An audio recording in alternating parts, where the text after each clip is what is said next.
Noble. I'm the 6th grade class teacher and pedagogical coordinator here. And I'm really excited tonight to open our evening with a brief conversation about outdoor education, because that is such an important part of what we do here. And it really ties so many things together with the capacities that we're trying to build. And one of the things we're going to do tonight is talk a little bit about the difference and the ways that they overlap, skills and capacities. But we'll start with a skill. Of course, since it's Waldorf education, it's hands-on, and we want to engage you tonight. So I'm going to invite our outdoor educator teacher, Rob Hummer, and Nicandra Galper, our handwork teacher, who also does a lot of outdoor education. And they're going to teach us a new skill for many. Do you want to just pass those out, and then I'll give a quick intro. So hi everyone, I'm Rob Palmer. If we've not met, I teach woodworking and outdoor ed, and I do aftercare here at the Waldorf School. And I get to take kids out on trips, which is really one of the best parts of my work, and really enjoy it. And so we'll be talking a lot about that. But one of the things that I do in my outdoor ed lessons is I give skills, the hard camping skills, right? Knot tying, fire making, tent and tarp building, all these things that we need to do to go out there and more than just survive, but actually thrive, right? And I was curious if any of you know what the most common knot students know is. Anybody know what the most common knot that students know is? You can shout it out if you have a guess. Slip knot is a good guess. Good guess. Any others? Stopper knot?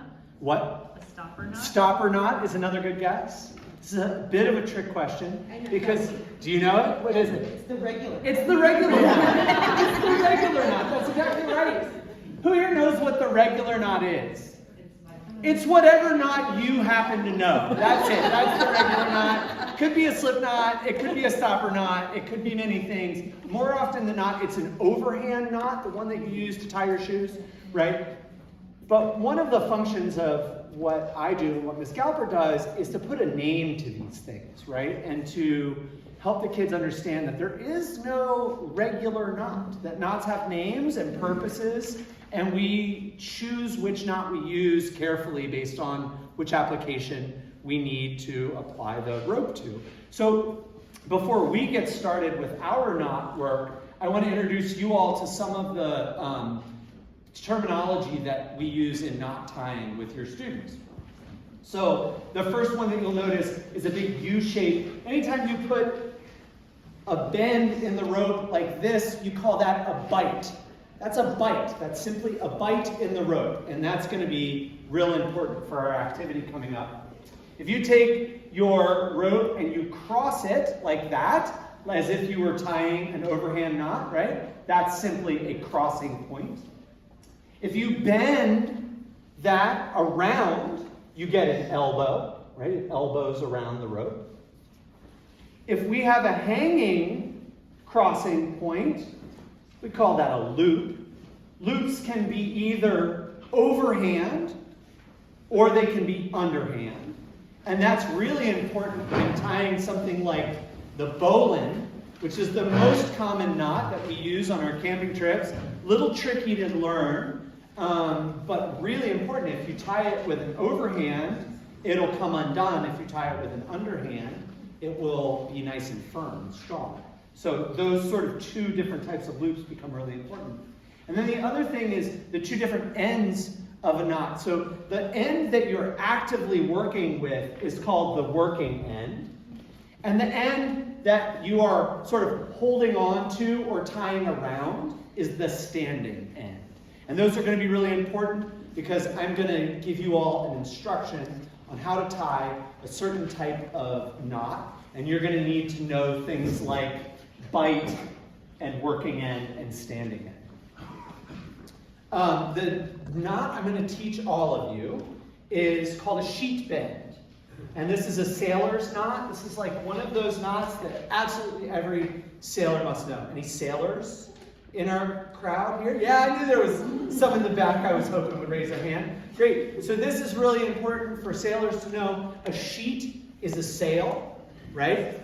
And a sheet bend is how they get the sails up, right? They would tie a sheet bend to the sail, and then they could hoist the sail up. And so in our sheet, it's an actual sheet, not a sail. And the camera's going to put a bite in the sheet, so a simple bend, right? And I'll ask you to watch and not do. I ask your students this too. Watch and don't do, and you'll get a chance to do in a moment. So I'm going to take the working end of my rope, and I'm going to go up through the bite, like that. Simple, go up through the bottom of the bite. And then I'm going to take my rope, and I'm going to go under and across, right? Creating a crossing point between my working end and my standing end. And then I am simply going to take my working end, and I'm going to go back under the first part of the purple rope, creating a very simple and very effective, in this case, a bend. Not technically a knot, it's technically a bend, and it's held by its own pressure. So we can lean back on one another. The beauty of this knot is that the more we lean back on each other, the tighter the knot gets, right? And then I let go and the candle is flying off. So that is a sheet bend, very simple. The beauty of the sheet bend is extra easy to untie, even after under a great deal of load. If you've ever double knotted your shoes and then pulled them too tight, you know some knots don't come undone quite as easily as others, right? And that there are certain knots like the sheet bend and the bowline that are so great because they can take a great deal of load and then still be easily untied. So that's why we teach them those. And so what I'd like you to do is I'd like you to find somebody with a different color of rope as you, right? And I would like you to work together to tie this knot, the sheet bend, to one another. And one of you will be the standing end, which is going to have a bite. And one of you will be the working end, which is going to tie that. And then you're going to go find someone else. And by the time we're done with this, we're going to have one giant loop of ropes. That's our goal. And let's see if we can get that done. Let's do it again. Yes.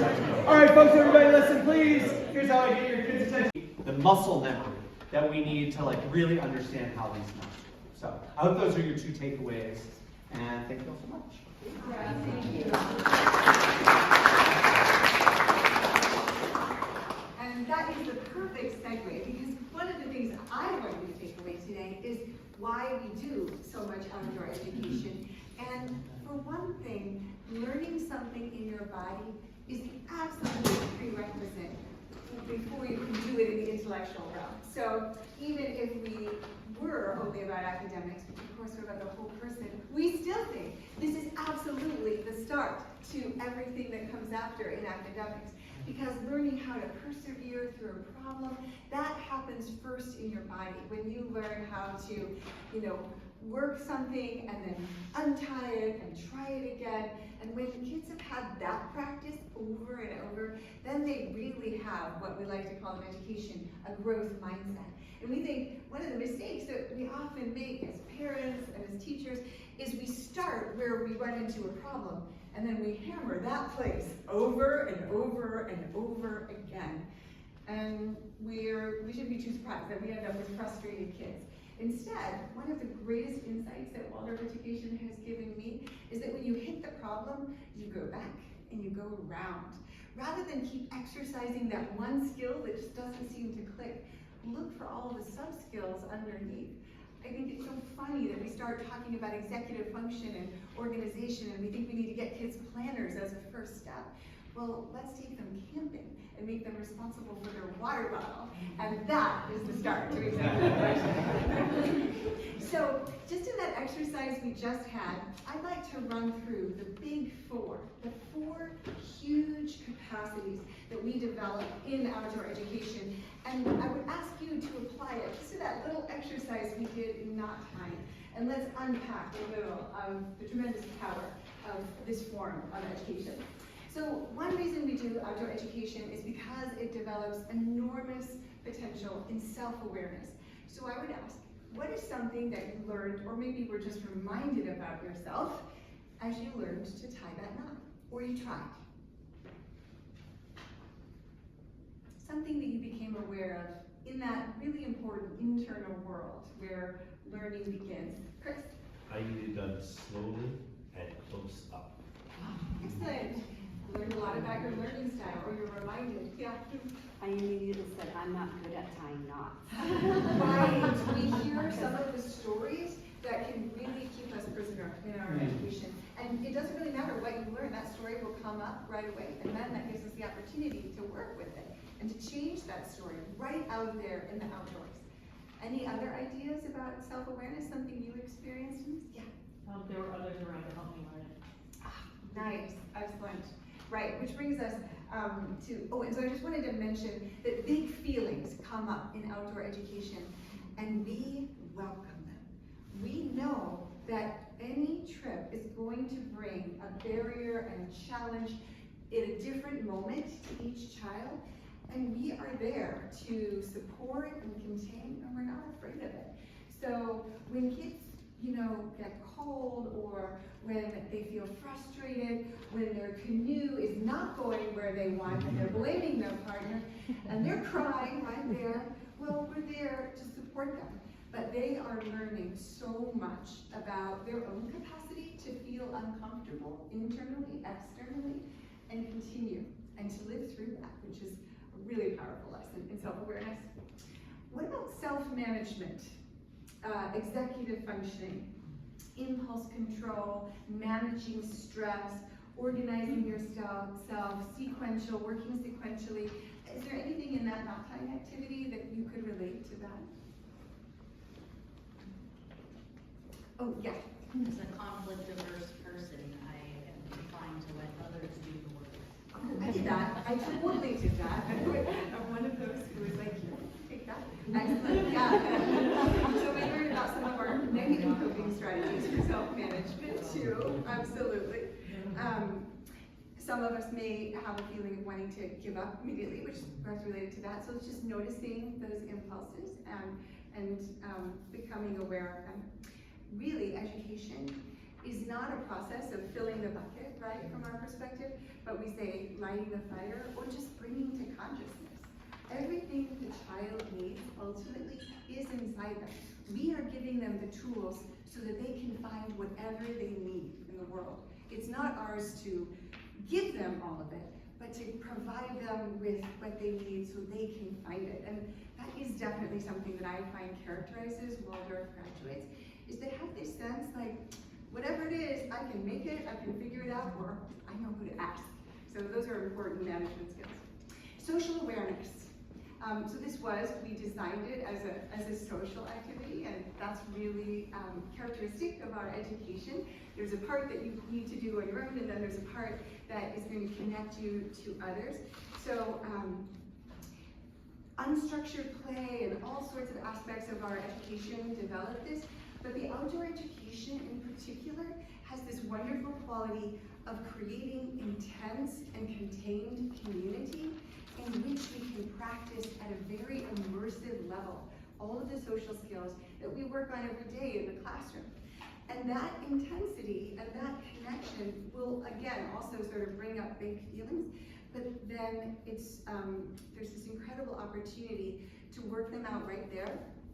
And the closeness of nature and meeting our basic needs really has this ability to bring us together in ways that we literally have to rely on each other. Everyone at a camping trip has a big job, and if someone doesn't do theirs, then we're not going to eat breakfast. And so there's this interdependence that is very real and visceral. And finally, responsible decision making. It is perhaps one of the things we want most for our children, to know that when they go out into the world, they'll be able to weigh options, connect to their own values, and take action that is aligned with who they want to be. And outdoor education creates that opportunity every moment. There is a choice to be made that you can do what is good for you and your group or something else. And the feedback is pretty immediate. So responsible decision making. And I'm just gonna pause here and say, Rob, who has had so many trips, I know his mind is filled with examples. Would you like to mention any of those, Rob? Self-awareness, self-management, social awareness, or decision making, and how you see that play out? Well, I mean, we see it play out all the time in personal responsibility piece. I think that one of the things that these trips provide that I think is so valuable is natural consequence, right? That the consequence is not me applying a punishment to you for whatever thing I think you did wrong. The consequence is naturally occurring if you don't do your big job, if you don't, right now, I'm not going to let us, as the trip leader, suffer major dehydration as a group, because I don't want to be dehydrated. But I think what the reality of that is that it really helps the students understand that I am an integral member of my community, and that my community relies on me to be responsible beyond the benefit to myself. Right? I think that our students oftentimes at that age, they think responsibility is an end to some sort of prize at the end. Maybe it's their allowance, right? The responsibility is the chores at home. The prize at the end is the allowance, right? But in this case, the responsibility is providing for your community. And the natural consequence of doing your job well is that you see the fruits of your labor in front of you, and you see the gratitude of the thirsty people drinking the water. And then the natural consequence of you not doing your job is that you see the discomfort in yourself and in your community. And I think that is way more powerful a motivator. And I saw that on the last trip, on the 8th grade camping trip. We had a day early on in the trip where folks were not kind of taking care of their responsibility. And we had a meeting about it, and we talked about what does it feel like to be in community that is not supportive of us? Or what does it feel like to feel like we are supporting a community that is not supporting us back? And we had a big discussion about that in our evening meeting. And we really tapped into that feeling that feeling sense of what it means to experience that physically. And I think that brought real empathy and understanding to the real gravity of taking up your responsibility. And from that day forward, we as the leaders really started to step back, and the students really started to step up. And really by the end of the trip, there was not so much of us making sure they were doing the job, as much as it was us checking in on them and them saying, we already did that. And I think that's the real value in that. Right. So by the time we get to the 12th grade trip, we really have young adult leaders who can lead and carry on much of the trip on the road, starting from that 3rd grade farm trip to our 4th grade overnight at New Village Farm, and then a 2-day 5th grade camping trip at Lakeside or Granbury Park that usually involves some paddling, a 6th grade 3-day caving trip, which involves like real discomfort. Here, we're just really aiming for, I can be comfortable in the wilderness. The wilderness provides me with abundance. We want that to be that cozy feeling, an introduction. And then in 6th grade, we are walking through freezing cold water up to here in a cave. And we are going a mile into the earth. We are experiencing real discomfort, but also the incredible wonder of seeing stalactites and stalagmites, the most beautiful mica and forming like stars above us when we put our headlamp up there, and then sitting on a sandy beach in front of an ice cold pool deep in the earth. Incredible experiences. 7th grade, we have a 4-day hiking and ropes course-based trip. In 8th grade, a 5-day rowing trip where they're really building up skills for expedition, learning all sorts of, not just cooking on the fire, but using how we take care of hygiene out in the wilderness when there are no bathrooms to be had. Then in 9th and 10th grade, we're really in the realm of expedition, which means every day we pack up everything and move to a different place. So we carry everything we need on our back, and there's this deep sense of, I can take care of myself with my friends. I have what I need. I am enough. And then 11th grade is usually like a break from that and a cultural trip, and then 12th grade is like an extended expedition. It is amazing who they become. So before I close, I wanted to leave you with this question of risk, which is something that we really often have a difficult relationship with in our culture. This is on the back of your paper there. To the place where in our liability-oriented, fear-based way, we often try to eliminate risk. But when we think about the pandemic, I think that really told us what a society without risk would be for children, which is our kids. I have 3 teenagers. They were perfectly physically safe.